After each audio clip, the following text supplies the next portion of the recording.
ഹരേ രാമ രാമ രാമ ഹരേ ഹരേ, ഹരേ കൃഷ്ണ കൃഷ്ണ കൃഷ്ണ ഹരേ ഹരേ. ഇതാ നമ്മുടെ കർക്കിടക മാസം എന്ന രാമായണ മാസം സമാഗതമായിരിക്കുന്നു. കുരിച്ചൊരിയുന്ന മഴയിൽ സ്വസ്ഥമായിരുന്ന് നമുക്ക് രാമായണം വായിക്കാം, പഠിക്കാം. ഇത് ഈ ഭാരതത്തിൽ പോട്ടെ, കേരളത്തിൽ കാര്യം ചിന്തിച്ചാൽ മതിയല്ലേ. ഈ കേരളത്തിൽ നമ്മുടെ ഭാഷാപിതാവായ തുഞ്ചത്തെഴുത്തച്ഛൻ നമുക്ക് സമ്മാനിച്ച രാമകഥ വായിച്ചാൽ പഠിച്ചാൽ എന്താണ് ലഭിക്കുക? പാട്ട് കേൾക്കുമ്പോൾ തന്നെ ആ ഒരു ഈണം നമ്മുടെ ഉള്ളിലേക്ക് കയറി വികാരപ്രപഞ്ചം തന്നെ ഉണ്ടാക്കുന്നതല്ലേ. രാമൻ്റെ കഥ കേൾക്കുമ്പോൾ എന്താണ് നമ്മിലെത്തുന്നത്? മനുഷ്യൻ എന്ന ജീവിക്ക് കണ്ടു പഠിക്കാനുള്ള മാതൃകയാണ് രാമൻ. എല്ലാ ഗുണങ്ങളും തികഞ്ഞ ഉത്തമ പുരുഷൻ, ഉത്തമ രാജാവ്. മനുഷ്യൻ എന്ന് പറയുമ്പോൾ ഈ ഭൂമിയിൽ വിശേഷബുദ്ധി തന്ന് ഈശ്വരൻ എന്ന പ്രപഞ്ചവിധാതാവ് സൃഷ്ടിച്ച ഒരു ജീവിയാണല്ലേ. ഏകദേശം 460 കോടി വർഷങ്ങൾക്ക് മുമ്പാണ് ഭൂമി ആവിർഭവിച്ചതെന്ന് ആധുനിക ശാസ്ത്രം കണ്ടെത്തിയിട്ടുണ്ട്. സൂര്യനിൽ നിന്നും പൊട്ടിത്തെറിച്ച് അന്തരീക്ഷത്തിൽ കറങ്ങുന്ന ആഗോളം ഉരുകിയും തിളച്ചും ലാവയായും പിന്നീട് തണുത്തും ഉറച്ചും ഒക്കെ ജീവനെ ഉൾക്കൊള്ളാനുള്ള പാകത്തിലാകാൻ തന്നെ അനേക കോടി വർഷങ്ങളെടുത്തു. അമീബ പോലുള്ള ജീവനുകളിൽ തുടങ്ങി ഭൂമിയിൽ നിറഞ്ഞ ജലത്തിൽ ജീവനുകളുണ്ടായി. അതിനുശേഷം കോടി വർഷങ്ങൾ കഴിഞ്ഞ് കരയുണ്ടായി. കരയിലും ജലത്തിലും ജീവിക്കാനാവുന്ന ജന്തുക്കളുണ്ടായി. കരയിൽ മാത്രം ജീവിക്കുന്നവ, ജലത്തിൽ മാത്രം ജീവിക്കുന്നവ, അങ്ങനെ പല പല തരത്തിലുള്ള ജീവികൾ ആവിർഭവിച്ചു മറഞ്ഞു. നമ്മൾ സിനിമകളിലൊക്കെ കണ്ടിട്ടുള്ള ആ ഒരു വലിയ ജീവിയുണ്ടല്ലോ, ദിനോസർ. അവ 19 കോടി വർഷങ്ങളോളം ഈ ഭൂമിയിൽ വിഹരിച്ചിരുന്നു അത്രേ. അങ്ങനെ പല പല ജീവികൾ വന്നും പോയും ഇരുന്ന ഈ ഭൂമിയിൽ ഏകദേശം 3 ലക്ഷം വർഷം മുമ്പ് മാത്രമാണത്രേ മനുഷ്യൻ എന്ന ജന്തു പ്രത്യക്ഷപ്പെട്ടത്.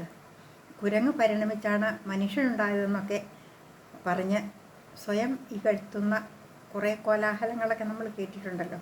പക്ഷേ ഒരേ സ്പീഷീസിലുള്ള പൂച്ചയും പുലിയും കടുവയും ഒക്കെ ഉള്ളതുപോലെ നമ്മളെ കുരങ്ങിനെയും ഗോറില്ലയെയും മനുഷ്യനെയും ഒക്കെ ഒരേ സ്പീഷീസിൽ നിർമ്മിച്ച് വിട്ട ജന്തുക്കളല്ലേ. ഇതൊന്നും പറഞ്ഞ് നമ്മൾ വഴക്ക് കൂടേണ്ട കാര്യമൊന്നുമില്ലല്ലോ. 84,000 ലക്ഷം തരം ജീവിവർഗങ്ങളുള്ള ഈ ഭൂമിയിൽ മനുഷ്യൻ എന്ന ജീവിക്ക് വിശേഷബുദ്ധി നൽകിയത് എന്തിനാണ്? അപ്പോൾ നമ്മുടെ ഭാരതീയ തത്വശാസ്ത്രങ്ങളിലേക്ക് തിരിഞ്ഞാൽ ഇതിനുള്ള മറുപടി കൃത്യമായി നമുക്ക് ലഭിക്കുന്നുണ്ട്. ഈ 84,000 ലക്ഷം തരം ജീവിവർഗങ്ങളുള്ളതിൽ അട്ടയായും പുഴുവായും വൃക്ഷമായും മൃഗങ്ങളായും ഒക്കെ പല ജന്തുക്കളുടെ രൂപത്തിൽ ജന്മങ്ങളെടുത്താണ് മനുഷ്യൻ എന്ന ഈ ജന്മത്തിലേക്ക് എത്തിപ്പെട്ടത്. മനുഷ്യ സ്വഭാവം എന്താണ്? ഈശാവാസ്യോപനിഷത്ത് പഠിപ്പിച്ചപ്പോൾ ഗുരുജി തുടങ്ങിയത് തന്നെ മനുഷ്യൻ്റെ അടിസ്ഥാന പ്രമാണങ്ങളെപ്പറ്റി പറഞ്ഞുകൊണ്ടാണ്. അവന് എല്ലാം അറിയണം, എല്ലായിടത്തും എത്തണം, എല്ലാം വേണം. ഓരോ ജീവജാലങ്ങളിലുമുള്ള ഈശ്വര ചൈതന്യം എന്ന ആത്മാവ് ഈ ഗുണങ്ങളെല്ലാം തികഞ്ഞതാണ്. ഈ ആത്മാവിൻ്റെ അസ്തിത്വം അറിയാൻ വേണ്ടി മാത്രമാണ് മനുഷ്യൻ എന്ന ജന്തുവിന് വിശേഷ ബുദ്ധി ലഭിച്ചിരിക്കുന്നത്. മനുഷ്യജന്മം ലഭിച്ചാൽ ഉടനെ തന്നെ ആത്മാവിനെ സംബന്ധിച്ച അറിവ് ലഭിക്കുന്നുണ്ടോ? ഇല്ല തന്നെ. ആ അറിവിലേക്ക് എത്താൻ വേണ്ടി മനുഷ്യനായി തന്നെ അനേക ലക്ഷം ജന്മങ്ങൾ എടുക്കേണ്ടി വരുന്നു. മോക്ഷം എന്ന് വിവക്ഷിക്കുന്നത് ഈ അറിവാണ്. ചണ്ടാലനായും ശൂദ്രനായും വൈശ്യനായും ക്ഷത്രിയനായും അവസാനം ലോകത്തെപ്പറ്റി ബോധ്യമുള്ള ഈശ്വരനെപ്പറ്റി മനസ്സിലാക്കാൻ ശേഷിയും ബുദ്ധിയുമുള്ള ബ്രാഹ്മണനായും അവന് ജനിക്കാനാവുന്നു. ഈ ജന്മങ്ങളിലെല്ലാം അവന് ഒരേയൊരു ആത്മാവേയുള്ളൂ. പടിപടിയായി പല പല ശരീരങ്ങളെടുത്ത് എല്ലാ ജന്മങ്ങളും ഈ മോക്ഷത്തിലെത്തുക തന്നെ ചെയ്യും. ഒരു വൃക്ഷത്തിലെ ഒരില പോലും മറ്റൊരില പോലല്ല, വ്യത്യാസമുണ്ട് എന്ന് പറയും. അതുപോലെ തന്നെയാണ് മനുഷ്യരുടെ കാര്യവും. മോക്ഷത്തിലേക്കുള്ള ഈ യാത്രയിൽ പലരും പലയിടങ്ങളിലാണ് നിലകൊള്ളുന്നത്. ഒരുവൻ എവിടെയാണോ എന്താണോ അവന് ഈ യാത്രയിൽ വേണ്ടത് അത് ഭഗവാൻ എത്തിച്ചു കൊടുക്കുന്നു. എത്ര വലിയ കശ്മലിനെയും ഭഗവാൻ ഉപേക്ഷിക്കുന്നില്ല. അവൻ ചെയ്യുന്ന കർമ്മങ്ങളുടെ കണക്കെടുപ്പ് അവൻ്റെ സ്വന്തം ഉള്ളിൽ തന്നെ നടക്കുകയും ആവശ്യമായ അനുഭവങ്ങൾ അനുകൂലമോ പ്രതികൂലമോ അവന് വേണ്ടത് ലഭിക്കുകയും ചെയ്യും. അവൻ മറ്റുള്ളവരെ ദ്രോഹിച്ചിരിക്കാം, ഈശ്വരനെ നിന്ദിച്ചിരിക്കാം, അഹങ്കരിച്ച് പുറഞ്ചം വ്യവഹരിച്ചിരിക്കാം. അവനെയും ദയാപൂർവം വേണ്ടത് വേണ്ടപ്പോൾ നൽകി അനേക ജന്മങ്ങളിൽ കൂടി ഭഗവാൻ മോക്ഷപാതയിലേക്ക് തന്നെ നയിക്കുന്നു. ആ മോക്ഷത്തിലെത്താൻ ഈ പരമാത്മ ചൈതന്യത്തെപ്പറ്റിയും ആ ചൈതന്യം കൊണ്ട് മാത്രം നിറഞ്ഞു വിലസുന്ന ഈ പ്രപഞ്ചത്തെപ്പറ്റിയും നമ്മൾ പഠിക്കേണ്ടിയിരിക്കുന്നു. മനുഷ്യനെ സൃഷ്ടിച്ചപ്പോൾ തന്നെ ഈ ഭൂമിയിൽ ജീവിക്കുന്നതിനാവശ്യമായ കാര്യങ്ങളെല്ലാം അവന് വിശദമായി വിധാതാവ് തന്നെ ഉച്ഛ്വാസം പോലെ പറഞ്ഞു കൊടുത്തതാണ് വേദങ്ങൾ. ഈ പ്രപഞ്ചത്തിൽ നിറഞ്ഞു നിൽക്കുന്നതെല്ലാം ഒരേയൊരു ഈശ്വരൻ്റെ പരമാത്മാവിൻ്റെ ചൈതന്യമാണെന്നും ആ ചൈതന്യം നഷ്ടപ്പെട്ടാൽ എല്ലാം ജീവനില്ലാത്ത ജഡമായി ഭവിച്ചു നശിക്കുമെന്നും എങ്ങനെയാണ് ഇവയെല്ലാം കൈകാര്യം ചെയ്യേണ്ടതെന്നുമുള്ള വിശദമായ അറിവുകൾ ഋഗ്വേദം, യജുർവേദം, സാമവേദം, അഥർവവേദം എന്ന 4 വേദങ്ങളിൽ കൂടി അറിയിച്ചിട്ടുണ്ട്. ക്ലിഷ്ടമായ എന്ന് വെച്ചാൽ മനസ്സിലാക്കാൻ ബുദ്ധിമുട്ടുള്ള ഈ അറിവുകൾ സാധാരണക്കാരിലേക്ക് എത്തിക്കാൻ വേണ്ടിയാണ് ഇതിഹാസങ്ങളും പുരാണങ്ങളും ഋഷിമാർ രചിച്ചത്. 2 ഇതിഹാസങ്ങളാണ് നമുക്കുള്ളത്, വാൽമീകി രാമായണവും മഹാഭാരതവും. ഇവിടെ സംഭവിച്ചത് ആണിത് എന്ന് വെച്ചാൽ ചരിത്രമാണ് ഇവ രണ്ടും. ഇതിൽ ആദ്യത്തെ ഇതിഹാസമാണ് വാൽമീകി രാമായണം, രണ്ടാമത്തേത് മഹാഭാരതവും. ഈയിടെ പലരും പറഞ്ഞു കേൾക്കുന്നു ആധുനിക ശാസ്ത്രം കണ്ടുപിടിച്ച പ്രകാരം 7000 വർഷങ്ങൾക്ക് മുമ്പ് രാമായണവും 5000 വർഷങ്ങൾക്ക് മുമ്പ് മഹാഭാരതവും നടന്നുവെന്നാണ്. ഇതിനെപ്പറ്റി വിവാദങ്ങളുണ്ടാകാം. പക്ഷേ രാമായണ പഠനത്തിന് സ്ഥലകാല ഭേദങ്ങൾ നമ്മൾ കണക്കാക്കേണ്ടതില്ല എന്നാണ് എൻ്റെ അഭിപ്രായം. കാരണം അത് സ്ഥലകാലങ്ങളെയെല്ലാം അതിക്രമിച്ച് നിൽക്കുന്ന ചിരന്തനമായ ആത്മദർശന പഠനമാണ്. ഭഗവത്ഗീതയിൽ 7-ാം അധ്യായത്തിൽ ഭഗവാൻ പറയുന്നുണ്ട്, പരാശക്തി അപരാശക്തി എന്ന 2 തരം ശക്തികളെപ്പറ്റി ഭഗവത്ഗീതയിൽ പരാമർശിക്കുന്നുണ്ട്. ഒന്ന് പ്രപഞ്ചത്തിലെ ചരവും അചരവുമായ എല്ലാത്തിനും ചൈതന്യം നൽകുന്ന പരാശക്തി. മറ്റൊന്ന് ഈ ചൈതന്യം പ്രതിഫലിപ്പിക്കുന്ന അപരാശക്തി. സൂര്യൻ ഉദിച്ചുയരുമ്പോൾ നിരന്നിരിക്കുന്ന അനേകം പാത്രങ്ങളിലെയും ജലത്തിൽ അതേ സൂര്യൻ പ്രതിബിംബിച്ച് പലതാകുന്നത് പോലെ ഈ പ്രകൃതിയിലുള്ള എല്ലാ വസ്തുക്കളിലും അപരാശക്തിയുടെ ചൈതന്യമാണ് നിറഞ്ഞു നിൽക്കുന്നത്.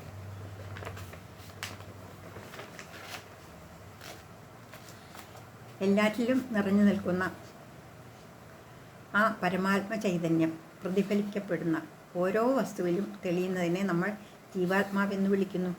ഇതിന് നാശമില്ലാത്തതാണ്. ജീവാത്മാവിന് പ്രവർത്തനക്ഷമമാവണമെങ്കിൽ ഒരു രൂപം വേണം.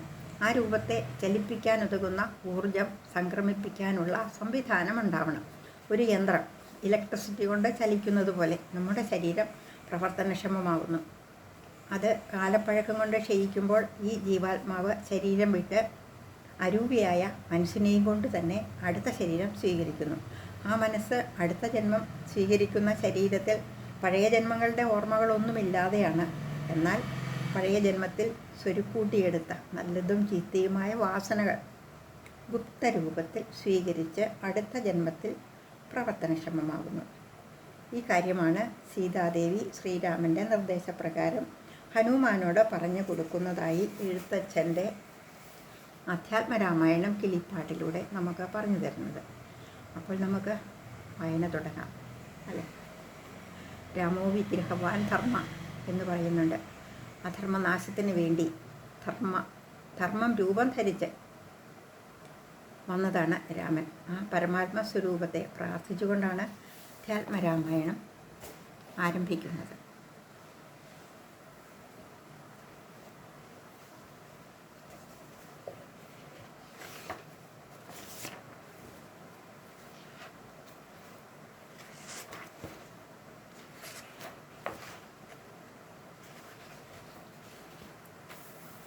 ഹരിശ്രീ ഗണപതിയേ നമഃ. അവിഘ്നമസ്തു. ശ്രീരാമ രാമ രാമ ശ്രീരാമചന്ദ്ര ജയ. ശ്രീരാമ രാമ രാമ ശ്രീരാമഭദ്രാജയ. ശ്രീരാമ രാമ രാമ സീതാഭിരാമ രാമ ശ്രീരാമ രാമ രാമ ലോകാഭിരാമ ജയ. ശ്രീരാമ രാമ രാമ രാവണാന്തക രാമ ശ്രീരാമ മമ ഹൃദി രമതാം രാമ രാമ ശ്രീരാഘവാത്മാ രാമ ശ്രീരാമ രമാപദേ. ശ്രീരാമ രമണീയ വിഗ്രഹ നമോസ്തുതേ. നാരായണായ നമോ നാരായണായ നമോ നാരായണായ നമോ നാരായണായ നമഃ. ശ്രീരാമനാമം പാടി വന്ന പൈങ്കിളിപ്പെണ്ണേ, ശ്രീരാമചരിതം നീ ചൊല്ലിടുമടിയാതെ. ശാരിക പൈതൽ താനും വന്ദിച്ചു വന്ദ്യന്മാരെ, ശ്രീരാമസ്മൃതിയോടെ പറഞ്ഞു തുടങ്ങിനാൾ. കാരണനായ ഗണനായകൻ ബ്രഹ്മാത്മകൻ, കാരുണ്യമൂർത്തി ശിവശക്തി സംഭവൻ ദേവൻ, വാരണമുഖൻ മമ പ്രാരബ്ധ വിഘ്നങ്ങളെ വാരണം ചെയ്തിടുവാനാവോളം വന്നിക്കുന്നേൻ. വാണിടുക നാരദമെന്നുടെ നാവു തന്മേൽ, വാണിമാതാവേ വർണ്ണവിഗ്രഹേ വേദാത്മികേ. നാണമെന്നിയെ മുതാ നാവിന്മേൽ നടനം ചെയ്തേണാങ്കാനനേ, യഥാകാനനേ ദിഗംബരൻ. വാരിജോത്ഭവമുഖ വാരിജവാസേ ബാലേ, വാരിധി തന്നിൽ തിരമാലകളെന്ന പോലെ, ഭാരതീ പദാവലി തോന്നേണം കാലേ കാലേ. പാരാതെ സലക്ഷണം മേന്മേൽ മംഗലശീലേ, വൃഷ്ണിവംശത്തിൽ വന്നു കൃഷ്ണനായി പിറന്നോരു വിഷ്ണു വിശ്വാത്മാ വിശേഷിച്ചനുഗ്രഹിക്കേണം. വിഷ്ണുജോത്ഭവസുത നന്ദനപുത്രൻ ബാലൻ, വിഷ്ണുതാൻ തന്നെ വന്നു പിറന്ന തപോധനൻ. വിഷ്ണുതൻ മായാഗുണചരിത്രമെല്ലാം കണ്ട കൃഷ്ണനാം പുരാണകർത്താവിനെ വണങ്ങുന്നേൻ. നാൻമറനേരായ രാമായണം ചമയ്ക്കയാൽ നാൻമുഖനുള്ളിൽ ബഹുമാനത്തെ വളർത്തോരു വാൽമീകി കവിശ്രേഷ്ഠനാകിയ മഹാമുനി താൻ മമ വരം തരികെപ്പോഴും വന്ദിക്കുന്നേൻ. രാമനാമത്തെ സദാകാലവും ജപിച്ചിടും കാമനാശനൻ ഉമാവല്ലഭൻ മഹേശ്വരൻ, ശ്രീ മഹാദേവൻ പരമേശ്വരൻ സർവേശ്വരൻ, മാമകേ മനസ്സി വാണിടുവാൻ വന്ദിക്കുന്നേൻ. വാരിജോത്ഭവനാദിയാകിയ ദേവന്മാരും നാരദ പ്രമുഖന്മാരാകിയ മുനികളും, വാരിജ ശരാരാതി പ്രാണനാഥയും മമ വാരിജമകളായ ദേവിയും തുണയ്ക്കേണം.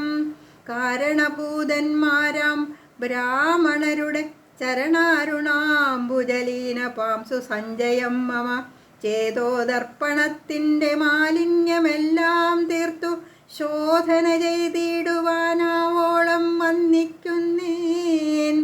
ആധാരം നാനാ ജഗന്മയനാം ഭഗവാനും വേദമെന്നല്ലോ ഗുരുനാഥൻ താൻ അരുൾ ചെയ്തു.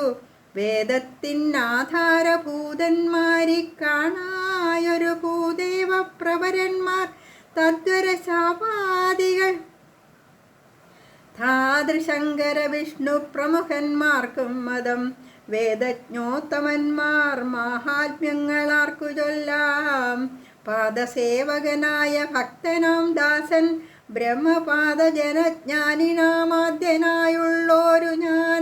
വേദസംഹിതമായി മുമ്പുള്ള ശ്രീരാമായണം ബോധഹീനന്മാർക്കറിയാം വണ്ണം ചൊല്ലിയിടുന്നേൻ. വേദവേദാംഗ വേദാന്താദി വിദ്യകളെല്ലാം ചേതസി തെളിഞ്ഞുണർന്നാവോളം തുണയ്ക്കേണം സുരസംഹതിപതി തദനുസ്വാഹാപതി വരദൻ പിതൃപതി നിർത്തി ജലപതി തരസാ സദാഗതി സദയം നിധിപതി കരുണാനിധി പശുപതി നക്ഷത്രപതി സുരവാഹിനീപതി തനയൻ ഗണപതി സുരവാഹിനീപതി പ്രമഥഭൂതപതി ശ്രുതിവാക്യാത്മാദിനപതി ഖേടാനാമ്പതി ജഗതി ചരാചരജാതികളായുള്ളോരും അഗതിയായോരടിയൻ അനുഗ്രഹിക്കേണമകമേ സുഖമേ ഞാനനിശം വന്ദിക്കുന്നേൻ അഗ്രജൻ മമ സദാം വിദുഷാമഗ്രേസരൻ മൽഗുരുനാഥനേകാന്തേവാസികളോടും